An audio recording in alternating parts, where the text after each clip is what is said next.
Hi, welcome back to Megan's Place Conversations on Healing, a space where we get to come together for hope, restoration, and honest conversations about mental and emotional health. I'm your host, Meghan Fouad, and I'm so glad that you're here with us today. At the heart of this podcast is a desire to equip you with practical tools and research informed insight to help restore relationships and break destructive cycles.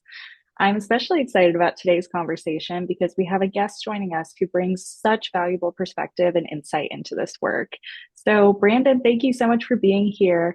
I'd love for our listeners to get to know you a little bit. Can you share a little bit about yourself and what you do? My name is Brandon Hemphill. I am a native of Oakland, California, where I was born and raised. I graduated from Skyline High School in 1996. I received a professional certificate from UC Berkeley Extension in Construction Management in or about 2018.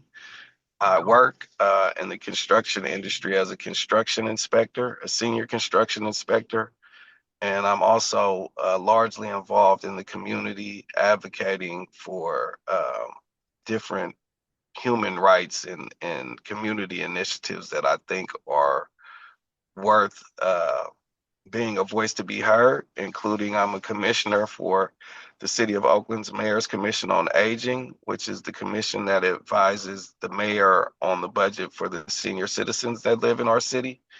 I'm on the Community Advisory Board for Recast. I am a member of the Kingdom Builders Men's Prayer Group at Shiloh. I am a member at Christ the King International Ministries in Oakland, and I'm also a member at Life of Faith Ministries in Stockton, California, uh, among other things. But those are at the top of the list. I'm also a recovering addict. I've been labeled as opioid dependent, um, and that's just part of my journey. Well, thank you I've so been much for sharing that. incarcerated more than a few times, and I participated on one of my last stints in Santa Rita jail in an entrepreneurship course through Chabot College, and I think it's called Rise. Um, which is for anyone who's ever been arrested or incarcerated in Alameda County. They help pay for your education. I took an entrepreneurship course the last time I was down, and I was the top student there. And as a result, my professor, Katrina Miranda, connected me with Megan, and we're here now. Oh, that's amazing. And, it's amazing how those connections come about. And I'm just so glad that Katrina was able to connect me with you so that, you could have this platform to share your story as well, because it's so important, how far you've come and these experiences that you have are just so meaningful. And, it brings me into my first question of like, you have come such a long way in your journey. And if it's okay with you, of course, do what you're comfortable with. But I'm wondering if you can take us back to an earlier season of your life and share what some of those challenges looked like. Absolutely. I was born in the late 70s and grew up in Oakland in the early 80s and 90s at the height of the crack epidemic. I saw our neighborhoods change. My parents were largely involved with like the Black Panther Party and the community advocacy that they were doing. So I kind of grew up in it. But when the crack era hit, it changed our neighborhoods drastically. Um, and a lot of people benefited financially from it, but the communities really took a big hit and were kind of dismantled and destroyed in a way because of it. That sense of the village was taken away, and I started selling drugs at a very early age. And later on in my life, I ended up being incarcerated because of that. Also, throughout my life, have struggled with somewhat of an identity crisis based on that life in the streets and the amount of money that I made as a young adolescent man growing up in Oakland. and transitioning into a more professional and more positive lifestyle. I guess because in some ways your mind becomes distorted when you're spending time in the streets and you're making money and you're young. It becomes something negative as being fun, and it's widely accepted in the culture. Like, there's a big part of us that likes the bad boys and the gangster culture, and the flip side of that is the end result is in most cases, in most scenarios, very high percentage end up in negative circumstances, whether that Mhm. be people spending their life locked in prison or going to the graveyard. And then the overall impact of it just is not a positive thing. So um, I think that's been pretty pivotal for me, that I've made it as far as I have, and I've gained the maturity level that I've had to change that mindset and embrace the true version of myself that I would like to be and present to the world. Absolutely. And I think you made such a good point there that that lifestyle is almost romanticized or glamorized sometimes. And you have been able to come out and see past that and see, well, while it might be romanticized and it might be, the way that it's um, presented in such a high light sometimes, you've seen past it and you've seen this really only ends one of two ways. And that's not how you chose that you wanted your life to end. You chose that you wanted restoration and, you found a life in Christ too. Absolutely. Absolutely. Yes. Man, Christ is the greatest, and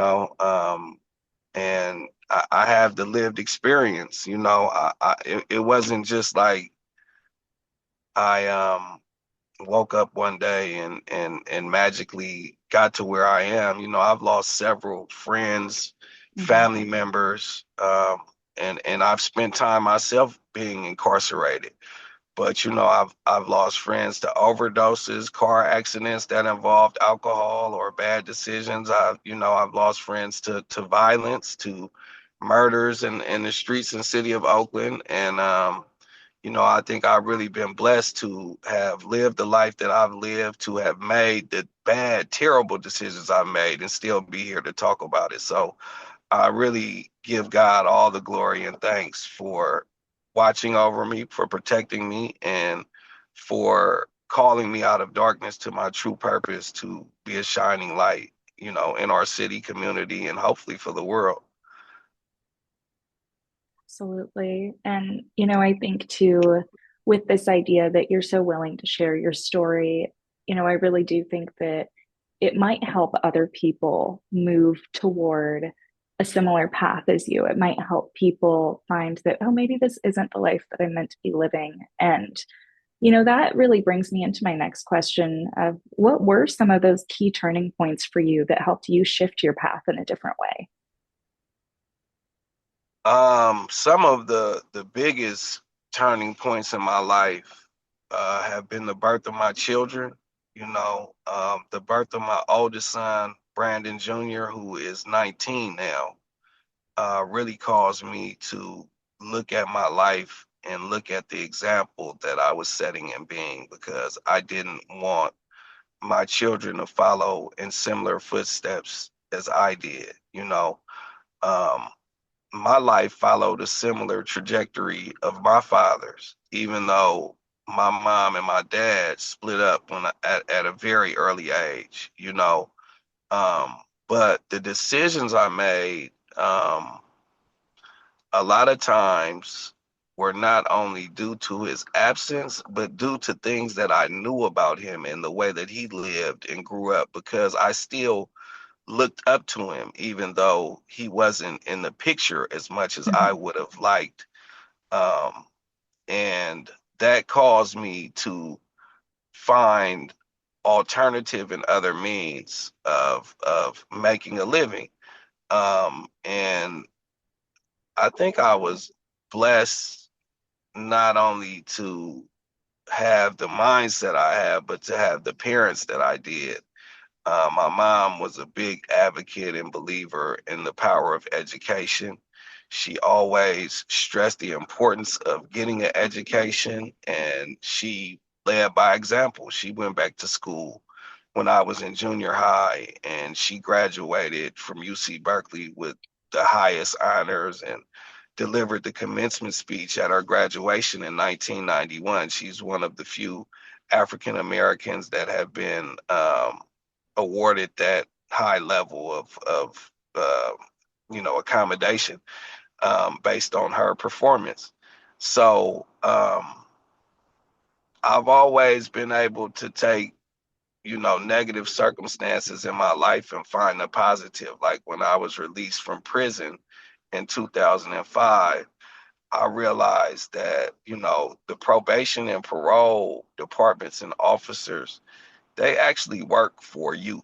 A lot of times people feel like they're under unfair scrutiny or supervision, which you are under scrutiny and supervision because you committed a crime and they want to make sure that you're on the right track.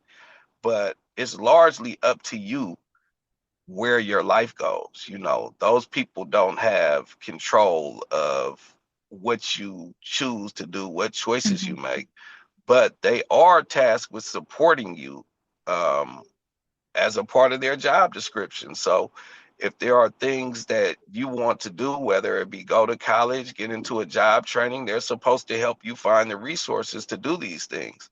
And I'm pretty well connected in the community, and I've just always been blessed to find things that I was interested in and then just jump in feet first. I got into a job training program following the birth of my oldest son, Brandon Jr., through a program that at the time was called the Cornerstone Foundation for Educational Achievement.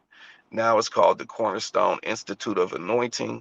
Mhm. And it was founded by a gentleman out of Richmond by the name of Wayne Perry, who wanted to help people from the communities that we come from get into construction management.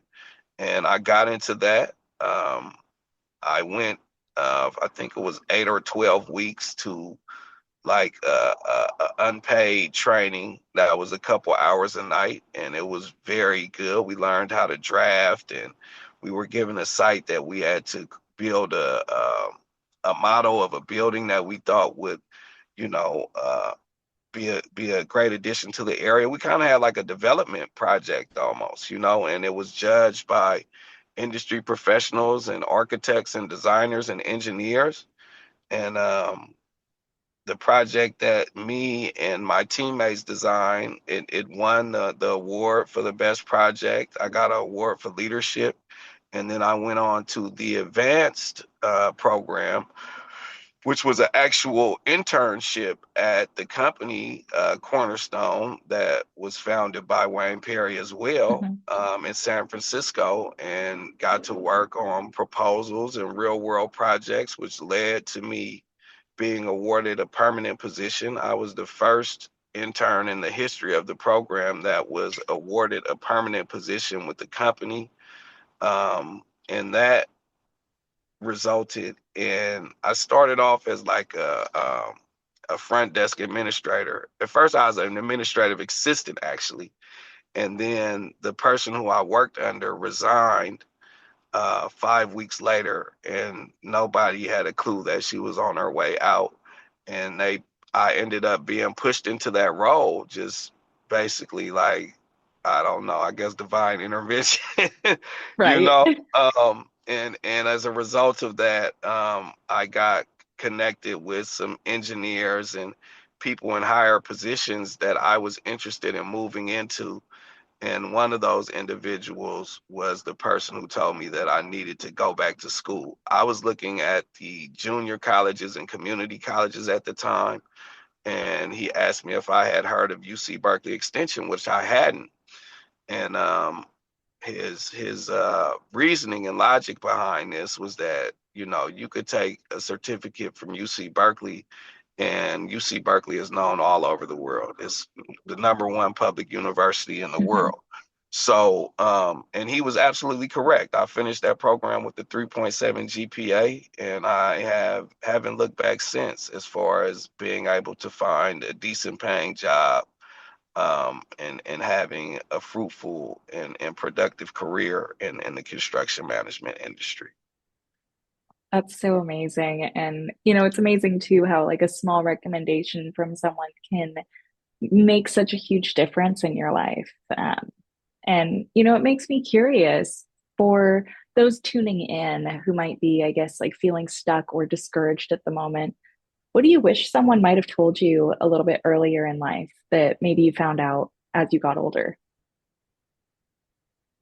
Um, that's a good question, Megan. I think that people really told me the things that I needed to hear all of my life, really, but that I had selective hearing based on what I wanted to do at certain times in my life. Yeah. I'm an Aries, so we're known to be pretty stubborn, and Fire sign. I've had those characteristics since I was a very small child. Wanting to do things my way. And I think that we all have to grow and figure out things in our own time. But I would say, for someone who's struggling, just, try to take a step in a positive direction. You know, Try to connect yourself with people and things that will lead you to results that you will be happy with versus results that you already know the outcome of. For many of us, dealing with addiction or living street life or life's a crime, like there's not a very positive ending to those decisions and courses in life. But you can alter your course, and it's not that hard. You just have to take the first step, and then build on that by continuing to take a step each day, a baby step, or even a crawl. If you can't walk, crawl.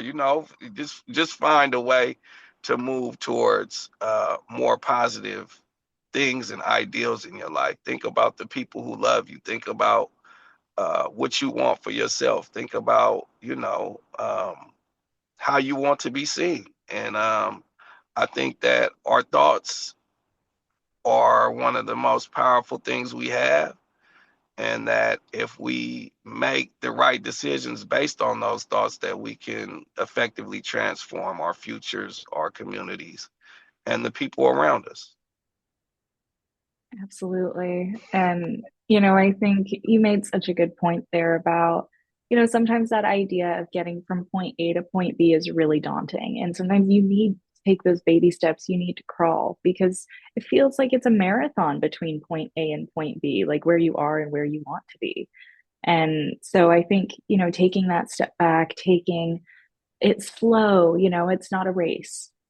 You can get there. You just need to take that first step. And, sometimes you'll go back to the beginning again, and that's okay. And, Absolutely. it's just a process of learning and getting to where you want to be.